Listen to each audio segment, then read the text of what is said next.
Boa noite, pessoal, ou bom dia, ou boa tarde. Eu vou falar hoje sobre a história política de Pernambuco, né, especificamente de Recife, pois há uma escassez muito grande, né, do conhecimento da história do próprio estado em que eu moro, que é o Recife, que é Pernambuco, né, a cidade é Recife. Então eu achei pensar bem em fazer algo relacionado à história política, né, do Recife. Então o que é que eu pensei? Eu pensei em elaborar um vídeo que contemplasse o período de 85 até 2020, né, que é o processo de redemocratização, né, abertura política. Então eu passei a pensar nisso para poder fazer esse vídeo. Aí eu vou deixar uma musiquinha aqui logo de frente para vocês com relação ao estado de Pernambuco, né?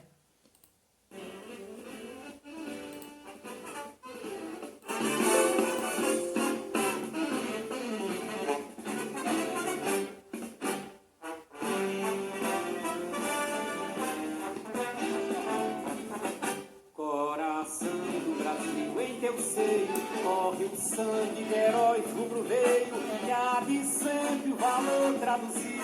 És a fonte da vida, da história desse povo coberto de glória, o primeiro, talvez, do porvir. Salve a terra dos altos roqueiros, de beleza soberba estendal, nova Roma de bravos guerreiros, Pernambuco imortal, imortal. Bem, pessoal, eu vou falar sobre a história política, né? Não a história cultural. Mais à frente, lá na frente, eu vou montar um vídeo sobre a história cultural, né? Um aspecto mais cultural, um aspecto até um pouco ligado ao campo da geografia, definir algumas regiões de Pernambuco, a sua cultura e tal. Então eu achei melhor no momento fazer um vídeo sobre a política, né, pernambucana, né, de 85 até 2020. Então o que é que acontece? A gente tem que levar em consideração sempre o contexto histórico, né? Eu costumo dizer que o que é que estava acontecendo no Brasil nesse período. No período de 85, como todo mundo já sabe, é o período de redemocratização, abertura política, às vésperas da posse de Tancredo Neves, que infelizmente não chegou à presidência. Todo mundo sabe que ele faleceu, né?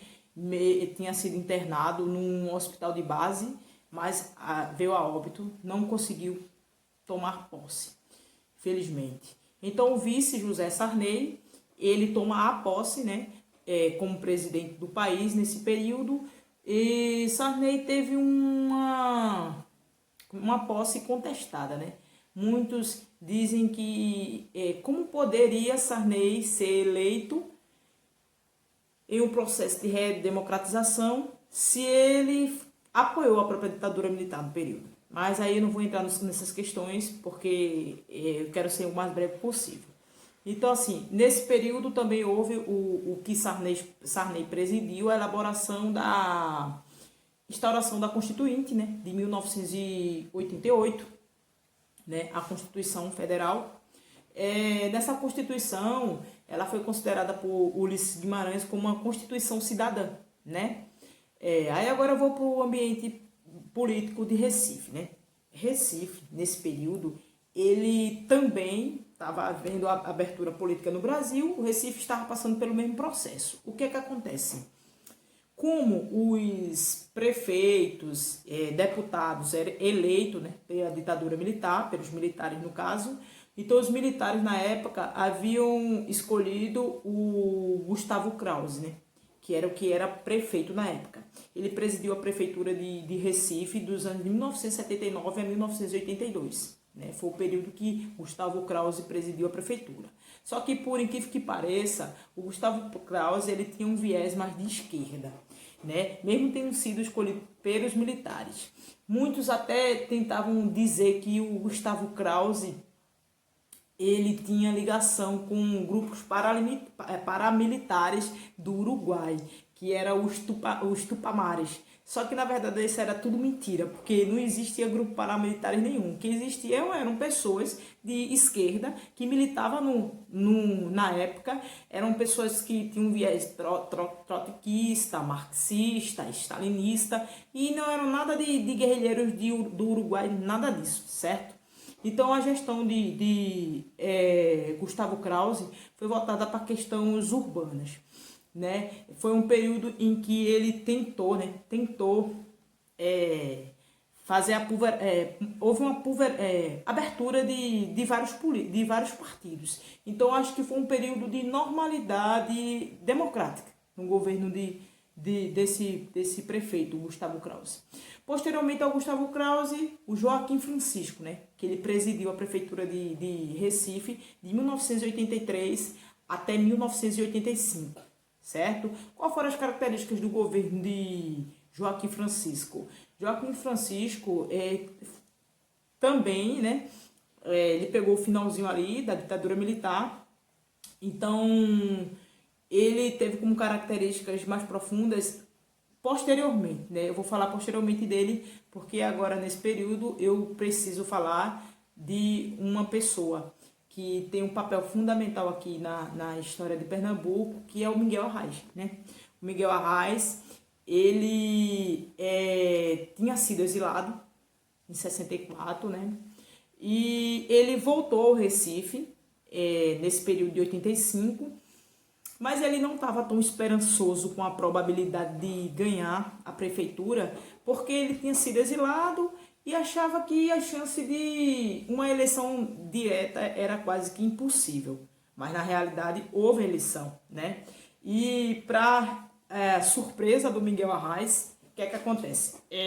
O Miguel Arraes, por ter sido interrompido, né, a sua gestão no período da ditadura, a população entendeu meio que uma reparação que deveria ser feita a Miguel Arraes. Por quê? Ele foi considerado um político eficaz, né? Teve uma candidatura muito representativa, principalmente no interior de Pernambuco, né? Com projetos importantes que eu citarei. Então, como tentaram fazer uma reparação política com Miguel Arraes, porque Miguel Arraes tinha sido exilado para a Argélia, aí voltou, né, no processo de anistia. Então, Miguel Arraes, por ter tido o seu governo interrompido, o que é que acontece? Entendeu-se que ele, por ter sido um candidato eficiente e ter feito uma boa gestão para os pernambucanos na época, o que é que acontece? Voltou e ganhou, né? Ganhou estourado, né? Ele foi considerado um prefeito muito eficaz. Por que razão? Porque ele criou projetos muito importantes, como o projeto Chapéu de Palha. Ele criou projetos importantes como o Água na Roça. O Chapéu de Palha era um projeto que ele tinha, era um programa, né, de governo que ele tinha como foco o homem do campo. Que ele acreditava que quando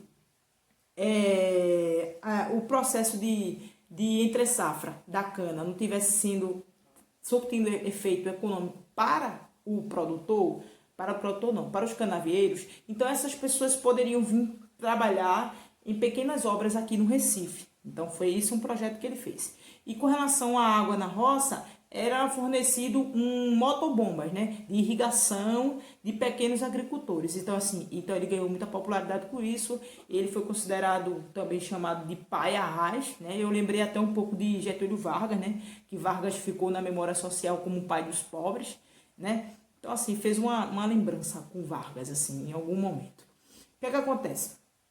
Miguel Arraes, quando ele ganhou a prefeitura, ele ganhou por 3 vezes consecutivas, né? Não direta, mas ele ganhou 3 vezes. Então houve um período em que Miguel Arraes, já no seu terceiro mandato, muito esperto, ele pegou e quis colocar o seu neto, o então Eduardo Campos, para ser prefeito de Recife. Só que isso aí não colou, né? Por quê? Porque o Jarbas Vasconcelos, que era um dos políticos na época, que estava tentando chegar à prefeitura, o que é que aconteceu?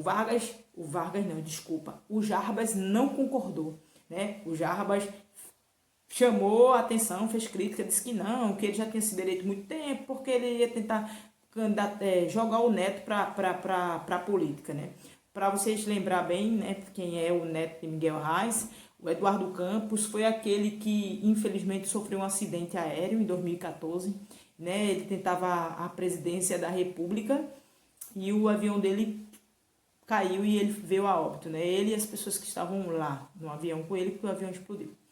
Então, Jarbas Vasconcelos reivindicou esse período para chegar à prefeitura também. Então, em 85, né, houve uma disputa muito acirrada entre o Jarbas Vasconcelos e o Sérgio Murilo, que era um candidato à prefeitura também. Sérgio Murilo de um lado, Jarbas Vasconcelos do outro. Os dois, uma polarização muito grande. E essa eleição, essas eleições, elas foram tão sérias para Recife na época, que muitos vieram a dizer que foi uma da polarização mais fortes, tá entendendo? Uma dos conflitos maiores. Por quê? Porque se você levar em consideração como é que se diz, o adversário, o Sérgio Murilo, e o Jarbas eram meio que inimigos, né? O que é que acontece? Para tristeza do Sérgio Murilo, houve uma denúncia por um parlamentar chamado Carlos Lapa, né? Carlos Lapas fez uma denúncia dizendo que o Sérgio Murilo tinha matado uma pessoa, né? Se ele matou, eu não sei de nada. Eu só sei que disse que ele matou uma pessoa. O que é que acontece? Isso facilitou para Jarbas Vasconcelos. Por quê? Porque os apoiadores de Jarbas espalharam panfletos pela cidade do Recife, né, falando que havia um assassino na tentativa, tentando agariar a prefeitura do Recife. E isso fez com que Jarbas ficassem fortes, se fortalecesse, né, cada vez mais. Como é que se diz? Sérgio Murilo também fez uma crítica ao Jarbas Vasconcelos, né? Dizem, né, que o pai do Jarbas, na época, escreveu uma carta nesse período falando que o filho havia batido nele, né? Também não sei se é verdade, nada disso. Então, tipo, foi uma das formas também que o Sérgio Murilo usou contra o Jarbas, né? Política, fazer o quê? Cada um querendo chegar no poder. Então, esse é o episódio da questão da morte, só fez com que Jarbas crescesse ainda mais. E a campanha de Sérgio Murilo decidiu também atacar com a questão da suposta carta do pai de Jarbas Vasconcelos, que estava assinada pelo pai, falando sobre a questão da violência. Mas assim, não surtiu muito efeito a questão da carta, foi sem sucesso porque houve pouco tempo para a disputa e então não deu. Mas quem chegou à presidência nesse período foi o Joaquim Francisco, né? O Joaquim Francisco, que também teve uma disputa séria com o Jarbas Vasconcelos, né? Uma luta entre duas forças políticas que o Estado estava tradicionalmente até então estavam divididos. Joaquim Francisco venceu, né? Por 3 vezes, Jarbas perdeu. Por 3 vezes Joaquim Francisco ganhou. Então, assim, de 1983 até 1985, as principais características do governo de Joaquim Francisco foram período de transformações urbanas, né? Ele fez muito trabalho na área urbana, construção de vias, organização da cidade. Ele fez o estacionamento de Joana Bezerra, né? Que é um estacionamento que é lotado até os dias de hoje, né? Quem for para Recife vai ver, o pessoal vende pipoca lá, o pessoal vende lanche, vende fone de ouvido, vende tudo. É um estacionamento que também, de uma certa forma ou de outra, ajuda muito a população, porque é um estacionamento que é dentro de uma periferia, né? Então a população se aproxima na estação para vender as coisas para poder sobreviver, né? Então ele não só criou a estação de Joana Bezerra, não só fundou, né, como também fundou a estação da Caxangá, que também é uma estação grande aqui do Recife, mas não tão grande como a Joana Bezerra, né, que a Joana Bezerra foi um processo de SEI, de vários ônibus, você paga uma passagem e sai andando para Recife. O que é que acontece?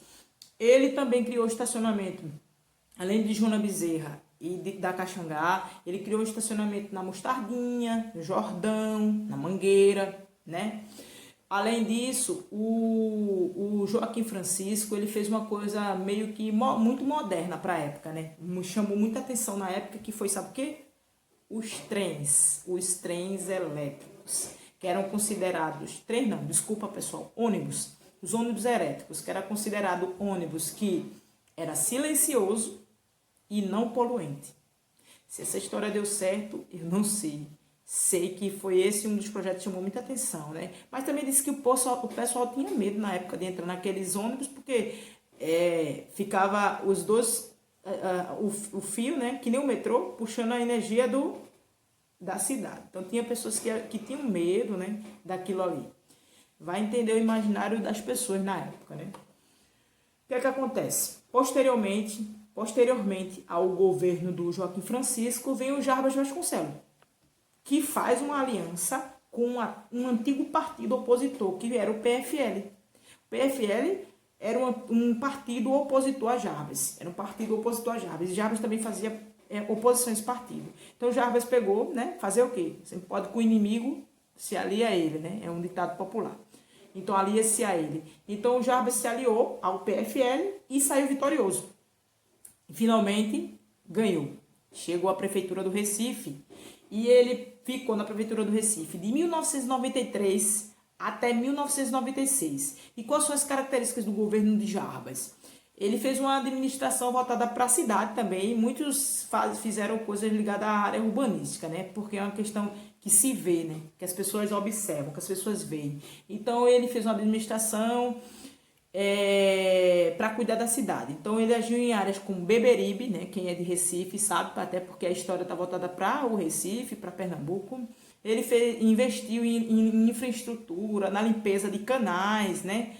Porque aqui no Recife tem muitos canais e, se eu não me engano, foi na década de 70 que houve uma cheia aqui gigantesca, sabe? Muito forte, em que adentrou a casa das pessoas, muitas pessoas perderam seus pertences, né? Muitas coisas, muitas pessoas. E fora o medo, né, que tinha da enchente, né? E ainda para piorar, ainda vinha gente mentir, inventar história. Tu imagina que naquela época, o povo tudo doido por causa da enchente, ainda inventaram uma história dizendo assim, olha, que a Tapacurá, que é uma área aqui que eu esqueci, né? Que guarda água, mas eu esqueci o nome, uma reserva d'água. E estourou a Tapacurá. Então o povo saiu tudo correndo doido, meu filho. Doido que nem a molesta. Porque ficou com medo, né? Pensou que era verdade, mas era tudo mentira, tudo boato. O povo mentiroso inventou história. Então, tipo, houve a limpeza dos canais, né? Os principais canais, né? Aqui do Recife. E, além disso, ele investiu na infraestrutura, na limpeza dos canais, na conservação de praças, né?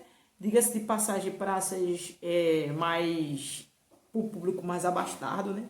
Praças em cidades, em locais melhores da cidade. Mas também houve alguns programas mais populares, vamos dizer assim, que houve um processo em que a política se aproximou mais dos bairros. Então, na gestão de Jarbas Vasconcelos, eles se aproximaram um pouco mais dos bairros para perguntar um pouco sobre o que a população queria resolver. Então, perguntava-se sobre os problemas, a população definia mais ou menos o que estava precisando, qual era o problema maior, havia uma votação e o problema seria escolhido pela própria população para tentar ser resolvido, certo? Também houve nesse período uma questão do Jarbas, que achei interessante, que foi a colocação de sessão de filmes, né, nos bairros periféricos. Se era uma forma de entreter, se era uma forma de enganar, se era uma forma de alienar o povo, eu não sei. Mas que as pessoas sentavam e assistiam seus filmes e as pessoas ficavam felizes com aquilo, porque era novidade, né, para as pessoas na época. Então, terminando a gestão de Vargas, houve um processo que a gente chama de União por Pernambuco, onde Jarbas se aliou a Roberto Magalhães e a outro prefeito na época, que eu não estou lembrando o nome dele agora no momento, perdoe-me. E o Roberto Magalhães, ele venceu as eleições e ele chegou a ficar de 1997 até 2000 como prefeito de Recife. Então, quais são as características do governo de Roberto Magalhães? Olha lá, as características são a criação da ponte que liga o bairro dos Coelhos à Avenida da Boa Vista, né? A Boa Vista, a área central do Recife, o bairro dos Coelhos, que é um bairro periférico ao centro da cidade. Houve também a construção do túnel Chico Sainz, né, que é um cantor aqui regional, que é um cantor aqui do Recife, que foi até um que eu fiz um vídeo sobre o movimento Mangue Beat. Houve também a construção de várias vias, né, porque o Recife era uma cidade, é uma cidade muito com um tráfego muito lento, né, o processo é lento aqui. Houve também nesse período, na gestão de Roberto Magalhães, uma coisa interessante, que foi o inquérito sobre a violência no campo, que na realidade essa violência já vinha desde o período de Arraes, né, que muitos agricultores rurais que estavam principalmente ligados às militâncias das ligas camponesas estavam sendo mortos, né? Há uma pesquisa de um sociólogo daqui que trata muito sobre essa questão das ligas camponesas, das mortes desses camponeses, de como a mídia, de como a imprensa relatava essas informações. Fala também da omissão da igreja, que só veio aparecer para falar desses assuntos bem posteriormente, depois de tantas mortes. Mas esse não é o foco.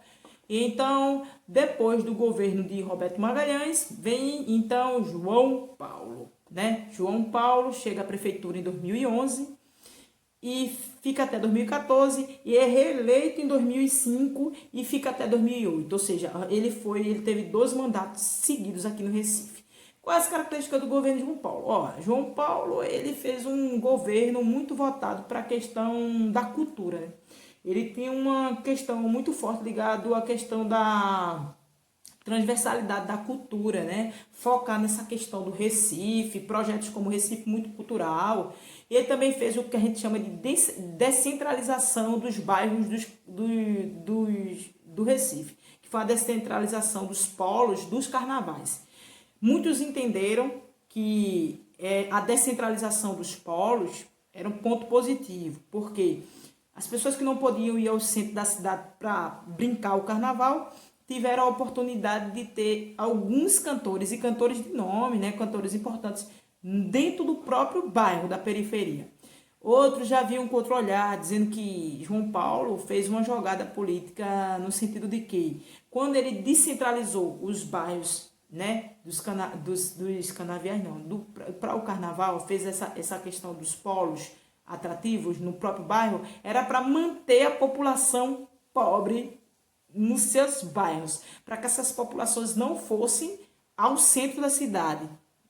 Isso é o que dizem, também não sei de nada. Eu só estou falando, né, da história política do Recife. Além disso, houve uma discussão muito significativa sobre a questão da cultura, né, do ponto de vista da identidade de um povo, né, da identidade de um povo, do povo recifense, do povo pernambucano. Então, assim, ele focou muito nessa questão cultural. Fez obras muito voltadas para a questão do turismo, né? O Recifolia, projetos assim voltados para a questão do turismo e que, de uma certa forma ou de outra, foi bom para a cidade porque mexeu com a questão do turismo, que não só enche o bolso de gente grande, mas também, olhando para os pequenos, muita gente tiveram a oportunidade de vender seus produtos no período de festa e lucrar algum dinheiro, sem falar também na questão da coleta seletiva, né? Da coleta de garrafinhas, de garrafas não, de metais e tal, para venda. Então essa população também lucrou muito com esse tipo de coisa. Dizem, né, que o João Paulo gostava de frevar, né? Frevava em Recife quando havia os carnavais. Eu vou botar para vocês aqui um frevozinho, fazendo referência ao o João Paulo, né? Vamos lá.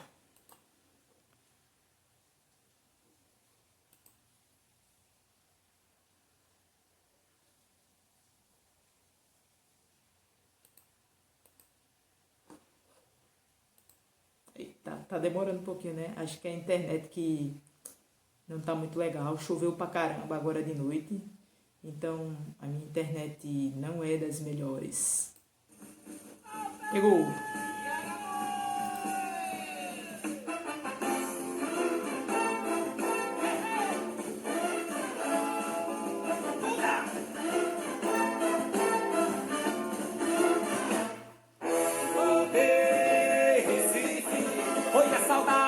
trouxe pelo braço. Quero ver novamente vassoura na rua abafando, tomar umas e outras e cair no passo. Voltei, Recife, foi a saudade que me trouxe pelo braço. Quero ver novamente vassoura na rua abafando, tomar umas e outras e cair no passo. Cadê toureiros, cadê bola de ouro? As paz dos lenhadores, o nosso batucão de São José. Quero sentir a embriaguez do freio e entrar na cabeça, depois como um corpo e acaba no pé. Essa é pra mano e cravinho.